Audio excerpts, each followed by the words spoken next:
Groupe Paris en commun, question posée par Madame Alexandra Cordobar.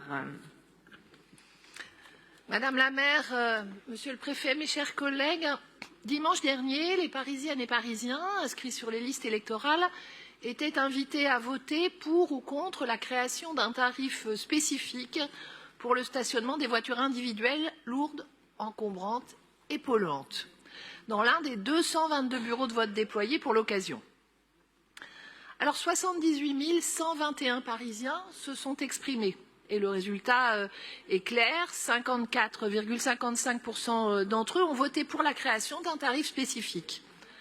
Le groupe Paris en commun se réjouit de ce résultat qui conforte sans équivoque la politique de lutte contre la pollution qui est engagée par la majorité municipale depuis de longues années. Ce vote s'inscrit dans le sens de l'histoire, comme ce fut le cas, par exemple, pour la piétonisation des voies sur berge, que n'avons-nous pas entendu ici. Il valide les nombreuses mesures prises par la majorité municipale pour réduire la place de la voiture, mieux partager l'espace public, adapter la ville, nous en parlions à l'instant, tout en luttant contre la pollution de l'air et le dérèglement climatique. De plus, dimanche dernier, les habitants de Paris-Centre et des 8e, 10e, 12e et 20e arrondissements, de la majorité comme de l'opposition, ont eu pour la première fois l'occasion d'exprimer cette volonté de transformation de Paris dans le cadre de votations localisées. De l'aménagement du boulevard de Magenta, celui de la place du Louvre, de la piétonisation des abords des équipements municipaux à l'expérimentation d'une caisse alimentaire solidaire, les Parisiennes et les Parisiens, dont beaucoup se sont déplacés en famille, je tiens à le souligner, ont approuvé la plupart des propositions soutenues par les mairies d'arrondissement. Et là encore, les résultats sont limpides et la confiance des habitants nous engage plus que jamais.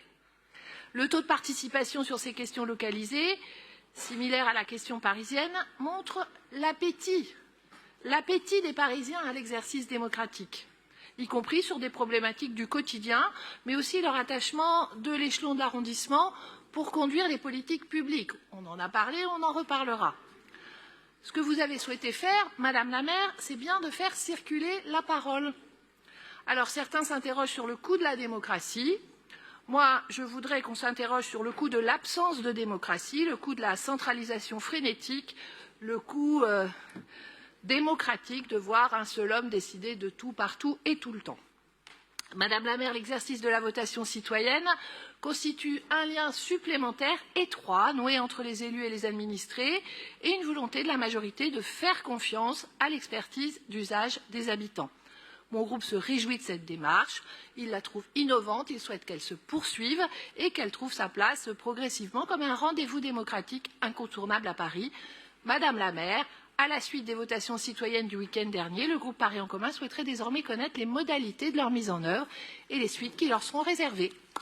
Merci beaucoup, Madame la maire du 10e arrondissement.